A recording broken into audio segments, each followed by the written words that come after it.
मैं तो 11th 9th 10th से ही ऑनलाइन फील्ड के अंदर घुस गया था, क्योंकि जॉब मेरा वैसे भी नहीं था कि जॉब वगैरह करना है, स्टार्टिंग से ही नहीं था।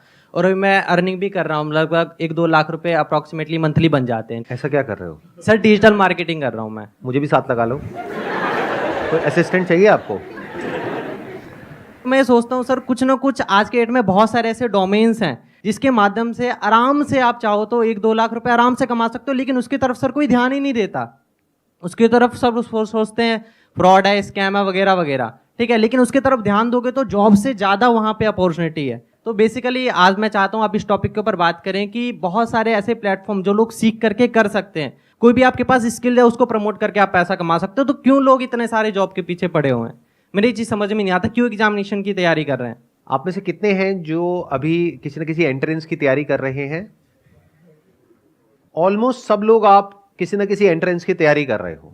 अब मेरा आप लोगों से क्वेश्चन है, इनका ये कहना है कि मार्केट में इतनी सारी अपॉर्चुनिटीज हैं, तो फिर आप एक इतने कॉम्पिटिटिव वर्ल्ड में क्यों एंटर कर रहे हो, जहां पर के पहले तो एंट्रेंस को क्रैक करना इज नेक्स्ट टू इम्पॉसिबल, उसके बाद में अच्छी जगह पर जॉब मिलना इज नेक्स्ट टू इम्पॉसिबल, उसके बाद में उस जॉब को रिटेन करना भी आने वाले टाइम में और मुश्किल होने वाला है। Why are you doing that? I am just curious to know. कोई है आप में से जो बोलना चाहेगा, जवाब देना चाहेगा? रिस्क नहीं होता बिल्कुल, मुझे ऐसा लगता है। तो रिस्क जहाँ पे आ जाता है ना, तो वो चीज़ उसमें भी काफ़ी वो हट जाता है। और अगर जिस चीज़ में रिस्क ना हो उसमें सब सपोर्ट करते हैं, फिर हम सोचते हैं सब सपोर्ट ही करें तो ठीक ही होगा, इस यहाँ पे जा रहे हैं तो हम। इन्होंने कहा कि हम एंट्रेंस के लिए इसलिए जाते हैं क्योंकि वहां पर उस पाथ पर कोई रिस्क नहीं होता है। क्या ये सच है, झूठ है? कितने एग्री करते हैं इनकी बात से? तो जब रिस्क है और बहुत रिस्क है, क्योंकि लाखों बच्चे अप्लाई करते हैं, उसमें से कुछ का होता है, ये बात हमको पता है, तो फिर क्यों इस पाथ को आप चुनते हो? जब यहां पे रिस्क भी है और कोई श्योरिटी भी नहीं है, तो क्यों इस पाथ को चुनते हो? क्यों कुछ और एक्सप्लोर नहीं करते हो? सर पैसे की बात करेंगे, रिस्क की बात करेंगे, तो जितना बिजनेस नॉर्मली स्टार्ट किया था उससे कई गुना ज्यादा पढ़ाई में लग जाता है। कितना लग जाता होगा? आप में से कोई बताएगा? जो लोग एंट्रेंस की तैयारी कर रहे हैं, नियर अबाउट कितना पैसा लग जाता है? कोचिंग की फीस 6-7 लाख होती है सर। कोचिंग की फीस 6-7 लाख होती है? जी सर, फिट जी में सर 6-7 ले लेते हैं। नहीं 6-7 लाख थोड़ी होती है। Yes sir. मुझे आइडिया नहीं है, मैं सीरियसली पूछ रहा हूं। मतलब एवरेज फीस क्या होती है कोचिंग की एक साल की? 2 से 3 लाख सर। 2 से 3 लाख रुपए साल की, तो मतलब 2 साल की हो गई 5 से 6 लाख रुपए। तो 6 लाख लगाने के बाद में होने की क्या पॉसिबिलिटी है और नहीं होने की क्या पॉसिबिलिटी है? 99% है कि तो नहीं होगा सर। 99% है कि नहीं होगा? Yes sir. तो रिस्क तो बहुत ज्यादा है यहां पर बॉस, ये तो बहुत ज्यादा है। सब एग्री कर रहे हैं इनसे कि 99% है? या अगर ऑप्टिमिस्टिकली भी देखा जाए तो 90% है कि नहीं होगा, 10% है कि हो जाएगा। अगर हम सिर्फ उन्हीं की बात करें जो बच्चे सीरियस हैं, क्योंकि जरूरी नहीं है हर बच्चा जो कोचिंग ले रहा है वो सीरियस भी हो पढ़ाई को लेकर के। तो मैं कह रहा हूं वो बच्चे जो ब्रिलियंट हैं, एफर्ट भी पूरा कर रहे हैं और डिजर्व भी करते हैं, तब भी जो पॉसिबिलिटी है आपके सिलेक्शन होने की अच्छी जगह पर, वो 10% है। 90% है कि नहीं होगा? Yes sir, और जब नहीं होगा तो क्या होगा? What is your backup plan? Private college sir. तो वहां भी पैसा लगेगा या वहां पे फ्री में पढ़ाई है? पैसा लगेगा। कितना पैसा लगता है? 4 साल का नियर अबाउट कितना पैसा लग जाता है? 20 लाख रुपए। अच्छा, मेडिकल का तो 80-90 लाख है, बट अगर इंजीनियरिंग की भी बात करी जाए तो 20 लाख रुपए तो मान के ही चलो। तो नियर अबाउट आपने 20-25 लाख रुपए तो लगा दिया अपने घर वालों का। एंड आई एम अज्यूमिंग कि आप कोई बहुत अमीर बैकग्राउंड से नहीं हो, मेजॉरिटी ऑफ यू। आप में से कितने हैं जो मिडिल क्लास से हैं? हाथ ऊपर करिए। मेरा मिडिल क्लास वाला सेशन देखा है आप लोगों ने? यस सर, देखा है। अगर वो देखा होता तो अभी हाथ ऊपर नहीं करते। मिडिल क्लास मतलब अगर मैं सिंपल वे में पूछूं तो आप में से कितने हैं जिनकी जो हाउस होल्ड इनकम है वो साल की 12 लाख से ज्यादा है? अब हाथ ऊपर करो। इसको मैं दूसरी तरीके से पूछता हूं, आप में से कितने हैं जिनके घर वालों के पास में 20-30 लाख रुपए स्पेयर है, मतलब अकाउंट में पड़ा हुआ है, अगर वो चला भी जाए तो कोई फर्क नहीं पड़ता है? हाथ ऊपर करो। इसका मतलब आपको या तो लोन लेना पड़ेगा या फिर आपके घर वालों को लोन लेना पड़ेगा। ऐसे बहुत सारी रिसर्चेस हुई हैं जहां पे ये निकल करके आया है कि 50 से 60% जो इंजीनियरिंग कॉलेजेस से इंजीनियर्स निकलते हैं, दे आर अनएम्प्लॉयबल। मतलब उनकी इतनी स्किल ही नहीं होती कि उनको एम्प्लॉय किया जा सके, यानी कि उनको वो काम मिल ही नहीं सकता जिस फील्ड से उन्होंने पढ़ाई करी है। या तो उनको अपनी फील्ड चेंज करनी पड़ेगी या अपने आप को डाउनग्रेड करना पड़ेगा। तो 25 लाख की जो आपने इन्वेस्टमेंट करी उसको रिकवर करने में कितने साल लगेंगे? 9 to 10 years। 25 लाख रुपए रिकवर करने के लिए 25 लाख रुपए जोड़ना पड़ेगा। और जोड़ करके विद इंटरेस्ट उसको वापस करना पड़ेगा। इंटरेस्ट भी देना है क्या? इंटरेस्ट भी देना नियर अबाउट हम मान करके चलते हैं, in the best case scenario आपको 20 साल लगेंगे 25 लाख रुपए का जो लोन है उसको चुकाने के लिए या अपने घर वालों को वापस करने के लिए। मतलब 40 की एज तक जा करके तो आप वो पैसा वापस करोगे, तो रिस्क मेरे हिसाब से कम तो नहीं है। और ये सिनेरियो है कि अगर आपकी जॉब लग गई तो अनएम्प्लॉयमेंट रेट भी कम नहीं है हमारी कंट्री में। ये भी हो सकता है कि जॉब ना लगे, तो क्या करोगे? A simple genuine question. 25-30 lakh देने के लिए भी पेरेंट्स ही मोटिवेट करता है, उनकी ही जिद होती है कि हमें ये करना चाहिए। वही कहते हैं कि यूपीएससी निकालो, वही कहते हैं नीट निकालो, वही आईआईटी जाओ, यहाँ जाओ, वहाँ जाओ। उनकी ही जिद होती है और सोसाइटी की और रिलेटिव्स की जिद होती है कि हम जाएंगे तो वो हम ही हैं करोड़ों में से एक। तो इट्स लाइक हमारी विश तब भी नहीं होती है। ये और ज्यादा गड़बड़ हो गई है। क्यों? क्योंकि अगर एक बार को ये होता कि आपके अंदर से होता कि मुझे ये क्रैक करना है, फिर आप किसी एंट्रेंस के लिए जाते तैयारी करने के लिए, तो फिर भी ये पॉसिबिलिटी होती जिसकी मैं बात कर रहा हूं। लेकिन आपके पेरेंट्स ने फोर्स करके या आपके ऊपर प्रेशर क्रिएट करके आपको भेज दिया है। अब पॉसिबिलिटी क्या है आपके क्रैक करने की? अब तो आपका मन ही नहीं है वो काम करने का, करना पड़ रहा है। एक है कि आप खुद अपने अंदर से मोटिवेटेड हो, बाहर से किसी एक्सटर्नल मोटिवेशन की आपको जरूरत नहीं है, तब फिर भी होने की पॉसिबिलिटी है, बशर्ते कि आपके अंदर वो कैपेबिलिटी भी हो उसको क्रैक करने की। लेकिन अगर आपका खुद का ही मन नहीं है, लेकिन पेरेंट्स का प्रेशर है, सोसाइटी का प्रेशर है, उसकी वजह से आप जा रहे हो, तो वहां जाकर के क्या करोगे? बहाने ढूंढोगे क्लास बंक करने के, टाइम पास करने के तरीके ढूंढोगे, रात को बैठ करके वीडियो गेम्स खेलोगे, या क्या करोगे वो मुझे बताने की जरूरत नहीं है डिटेल में, आपकी हंसी से पता लग रहा है। घर वालों को तो ये लगता है कि मेरा बच्चा तो पता नहीं क्या कर जाएगा, अगला सुंदर पिचाई यही है, हमारे घर में ही पैदा हुआ है। लेकिन आपको तो पता है ना अंदर से आप क्या हो। तो इसका मतलब क्या है? वो पैसा पूरी तरीके से बर्बाद होने वाला है। बड़ा नुकसान किसका है, आपके पेरेंट्स का या आपका? क्यों? आपका क्यों है? जवाब दो। सर हमारे लिए टाइम भी उतना ही वैल्यूएबल है पैसों से भी, क्योंकि अगर हमारा पैसे सब पेरेंट्स ने लगा दिए और हमने टाइम भी वेस्ट कर दिया, बट हमारा जो टाइम चला गया वो टाइम अब नहीं आने वाला। तो आपका टाइम वेस्ट हो जाएगा, दैट इज 1। 2, फिर एक ऐसा टाइम आ जाएगा जब जा करके आपको कोई भी जॉब होगी, कैसी भी जॉब होगी, लेनी पड़ जाएगी, करनी पड़ेगी। इतना प्रेशर आ जाएगा पीछे से। तो नुकसान अल्टीमेटली किसका हुआ पूरी लाइफ के लिए? हमारा ही होगा। आपके पेरेंट्स का तो पैसों का नुकसान हुआ, आपकी तो लाइफ ही खराब हो गई। यस। तो अब बताओ इस प्रॉब्लम का सॉल्यूशन क्या है? लगाओ दिमाग। और अभी तो मैंने एआई के बारे में तो बात ही नहीं करी है कि एआई का एजुकेशन के ऊपर क्या असर आने वाला है और जॉब मार्केट पे क्या असर आने वाला है, उसके बारे में तो मैंने बात ही नहीं करी है। सर इस प्रॉब्लम का जो सॉल्यूशन है, मुझे जो लगता है हर जगह आपको ट्राई करना चाहिए। जैसे मैं खुद बताऊँ तो मैं 10 इयर्स जब था, 10 साल का, तब मैं यूट्यूब ट्राई किया, फिर मैं गेमिंग में एंटर किया, फिर मैंने ई स्पोर्ट्स भी खेला, फिर मैं एक sir professional level under 16 cricket career भी चूज़ किया था मैंने। वहाँ पर sir due to physical issues वहाँ पर मैं नहीं कर पाया। बाकी सर अब मैं आया हूँ इस डिजिटल मार्केटिंग के एरा में। यहाँ पर sir 3-4 sources of income already मैंने बिल्ड कर लिया है, जिससे कि मेनली मेरा 50 to 1 लाख रुपीज़ महीने का जनरेट होता है। अभी आपकी एज कितनी है? 15.5 ऑलमोस्ट, लाइक 16 राउंड फिगर। 16 साल। Yes sir. तो आपके घर वाले खुश हैं? बिल्कुल खुश होंगे सर। 16 साल का लड़का घर में सर 1 लाख रुपए अगर महीने का दे रहा है तो खुश तो होंगे ही। लेकिन मेरा सजेशन आपको ये है, प्लीज डोंट माइंड इट, कि Okay, अभी ये जो क्विक आपको सक्सेस मिली है ना, इसको दिमाग पे मत चढ़ने देना, नहीं तो बहुत गड़बड़ हो जाएगी। ये मत समझने लग जाना कि मैं 50,000 रुपए, लाख रुपए महीने का कमा रहा हूं, क्योंकि ये कोई फिक्स नहीं है। आज आप कमा रहे हो, कल कम भी हो सकता है, जीरो भी हो सकता है। तो always keep your feet on ground and be prepared for all kinds of situations. जो आप कर रहे हो वो सही है। सर एक छोटी सी प्रॉब्लम है, जैसे कि अभी मैंने टारगेट लिया कि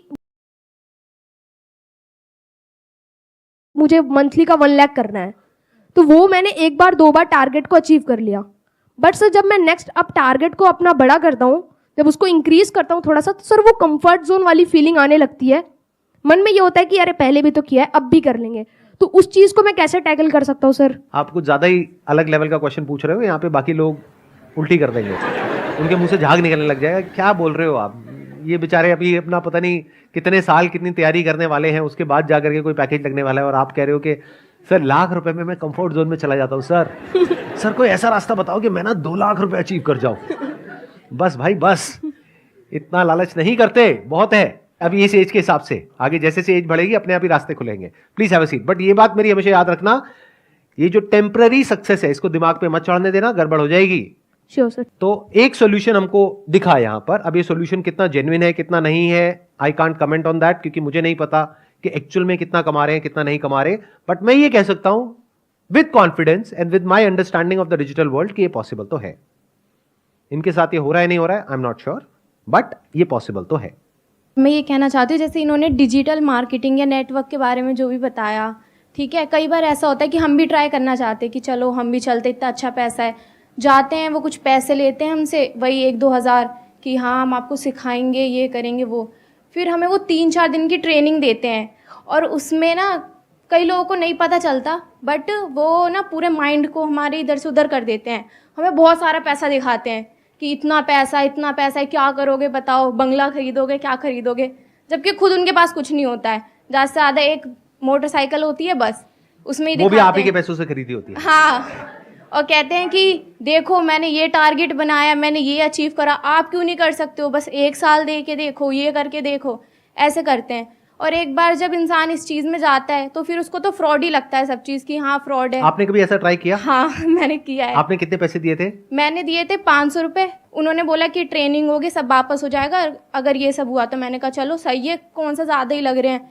फिर उन्होंने 4th डे बताया कि आपको 50,000 की शॉपिंग करनी है, फिर आप एक लेवल पे आओगे, उसके बाद आपको लोगों को पकड़ने हैं। अब लोग कहाँ से पकड़े वो भी सिखा रहे हैं कि अपने दोस्तों को कांटेक्ट करो, इंस्टाग्राम पे लोगों को मैसेज करो।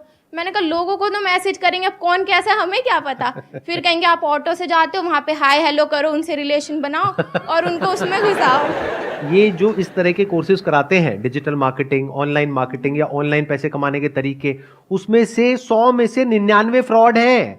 इस बात को लिख करके रख लो।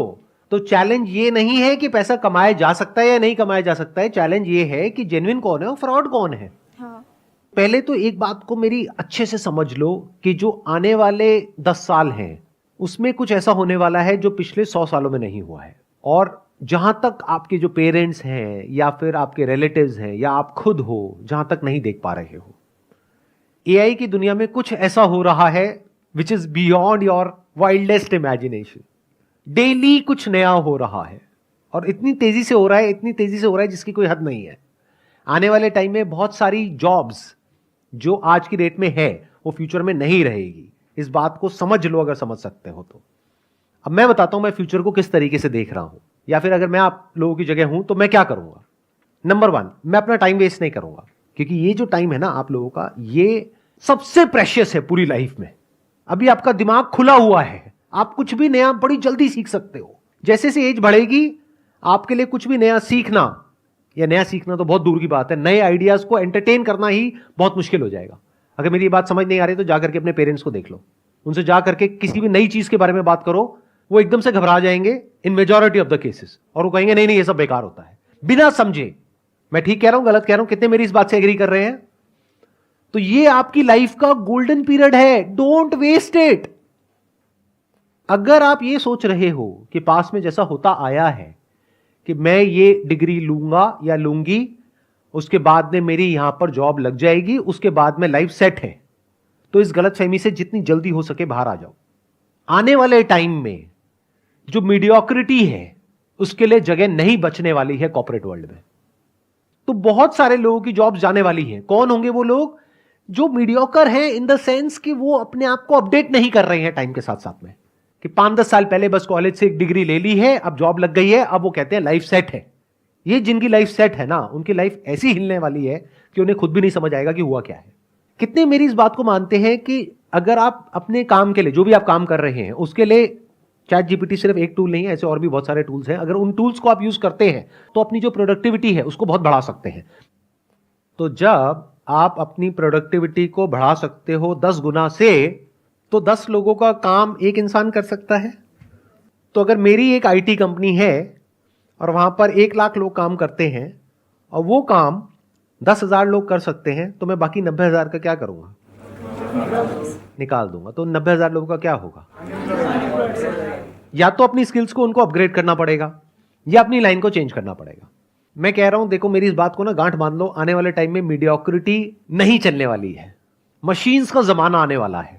और जिसको मशीन्स को यूज करना आता होगा उसका जो आउटपुट है वो और लोगों के कंपैरिजन में बहुत ज्यादा होगा, और वो इंसान कंपनीज के लिए, कॉर्पोरेट्स के लिए बहुत वैल्यूएबल होगा। अगर आप जॉब करते हैं तो, अगर बिजनेस करते हैं तब भी अगर आपको मशीन्स को यूज करना आता है तो आपके पास में एक एज होगा in comparison to your competitors. तो आप इसको अवॉइड नहीं कर सकते, इससे भाग नहीं सकते, ये तो सीखना ही पड़ेगा। तो अगर मैं आपकी जगह होऊंगा तो मैं क्या करूंगा, अपना टाइम वेस्ट नहीं करूंगा, नंबर 1। नंबर 2, अपने टाइम को कहां यूटिलाइज करूंगा, जो भी कुछ नया हो रहा है एआई की दुनिया में, वो सब कुछ सीखने के लिए वहां पर अपने आप को बिल्कुल अपडेटेड रखूंगा। डेली कुछ नया आ रहा है, नए नए अपडेट्स आ रहे हैं एग्जिस्टिंग जो एआई एप्लीकेशंस है उनमें, और डेली नई नई एप्स आ रही हैं। तो you need to be updated. आपको ऐसा बनना पड़ेगा कि अगर कोई भी नई टेक्नोलॉजी आ रही है, कुछ भी नया डिसरप्शन आ रहा है मार्केट के अंदर, आप फटाफट से उसको सीख जाओ और फटाफट से अपने आप को अडेप्ट कर लो उसके अकॉर्डिंग। जरूरत पड़े तो जब इंडस्ट्री पूरी की पूरी चेंज होगी तो आप अपने आप को बदल दो। अगर ये कर सकते हो, यानी कि अगर आप इन टूल्स को यूज करना जानते हो तो आप सर्वाइव करोगे फ्यूचर में। अगर नहीं जानते हो तो दिक्कत आने वाली है। तो अपनी जो स्पीड है सीखने की कि इस दुनिया में क्या क्या नया हो रहा है, दुनिया किस डायरेक्शन में जा रही है, वो सीखो। टाइम वेस्ट मत करो फालतू का कंटेंट देखने में, इधर उधर टाइम पास करने में। आप में से कोई ऐसा है जो ये बता सके टॉप 10 एआई टूल्स के नाम? कोई है जो बता सकता है? You have no idea, no clue. तो ये आइदर और के चक्कर से बाहर निकल आओ कि सर हम पढ़ाई करें या बिजनेस करें। दोनों करना पड़ेगा। पढ़ाई इसलिए करनी पड़ेगी ताकि एक बेसिक क्वालिफिकेशन हो, तो आपके पास में एज आ जाएगा। कल को जॉब मार्केट में जाओगे तो एटलीस्ट कुछ तो हो दिखाने के लिए, अगर आपको जॉब ही करनी है तो। लेकिन साथ साथ में बिजनेस इसलिए करना पड़ेगा क्योंकि बिजनेस का मतलब क्या होता है, कुछ क्रिएट करना। तो यू नीड टू अंडरस्टैंड कि अगर आपके पास में कुछ भी नहीं है, यानी पैसा नहीं है, रिसोर्सेज नहीं है, कुछ नहीं है, और आपको बोल दिया जाए सर्वाइव करो, क्या कर सकते हो सर्वाइव? अगर कर सकते हो तो कह सकते हैं कि हां, अब आप अंदर से एक एंटरप्रेन्योर हो। अब चाहे जॉब करो चाहे बिजनेस करो, उससे फर्क नहीं पड़ता है, आप एक क्रिएटर हो। And when I am talking about creator, I am not talking about YouTube creators, I am saying someone who can solve a problem और make lives better of other people in some way, जिसके लिए वो लोग पैसा देने को तैयार हो जाए, उसको एक क्रिएटर बोलते हैं। फॉर एग्जाम्पल, अगर मैं अभी आपकी एज में हूं, यानी मेरी एज है मान लो 18 साल, अब मेरे आगे एक चैलेंज है, मैं क्या करूं? जॉब की भी तैयारी करनी है, तो क्या उसको छोड़ दूं? अब वो मेरी अपनी कॉल है कि मैं छोड़ूंगा या करूंगा, बट मैं आपको रिकमेंड नहीं कर रहा छोड़ने के लिए, नंबर 1। बट एक बात पक्की है कि मैं साथ साथ में कुछ ना कुछ तो और करूंगा। ऐसा नहीं कि पूरी तरह से उस पर डिपेंड हो गया। जो एजुकेशन की पूरी जो डेफिनेशन है वो चेंज होने वाली आने वाले टाइम में। एजुकेशन मतलब क्या कि कुछ आपने सीख लिया है, अपने माइंड के अंदर भर दिया है और कुछ कर रहे हो। आने वाले टाइम में वो सब कुछ ऑटोमेटिकली हो सकता है। तो ये एक बहुत बड़ा क्वेश्चन मार्क है कि कौन वो लोग होंगे जो बचेंगे आने वाले टाइम में और कौन वो लोग हैं जो नहीं बचेंगे। If you can connect the dots, यानी अलग अलग चीजों को देख करके आप किसी तरीके से कुछ ऐसा क्रिएट कर सकते हो जहां से आप पैसा कमा सकते हो और सरवाइव कर सकते हो फाइनेंशियली, इंडिपेंडेंटली, अपने बेस पर, तो फ्यूचर आपके लिए है। लेकिन अगर आप कहते हो कि मैं तो सिर्फ इस डिग्री के बेस पे सरवाइव कर सकता हूं, तो आने वाले टाइम में उस डिग्री की इतनी वैल्यू नहीं रह जाएगी। इस स्किल की वैल्यू होगी जिसकी मैं बात कर रहा हूं, यानी कि कुछ अलग अलग हो, उसको जोड़ दिया जाए और कुछ ऐसा क्रिएट कर दिया जाए कि जहां से पैसा कमाया जा सके। फॉर एग्जाम्पल, आज हर दूसरा इंसान यूट्यूबर बनने के बारे में सोच रहा है। तो यूट्यूब में जो सबसे हाई पेइंग जो सेक्टर है वो है BFSI सेक्टर, यानी banking, finance, securities and insurance. तो मैं क्या करूंगा, मैं ऐसे टूल्स ढूंढूंगा जहां पर मैं ऑटोमेटिकली कुछ सेकंड्स के अंदर अंदर कुछ वीडियोस बना सकूं। और पहले मैं यूट्यूब पे जाकर के देखूंगा कि कौन सी ऐसी वीडियोस हैं जिसके ऊपर बहुत व्यूज आ रहे हैं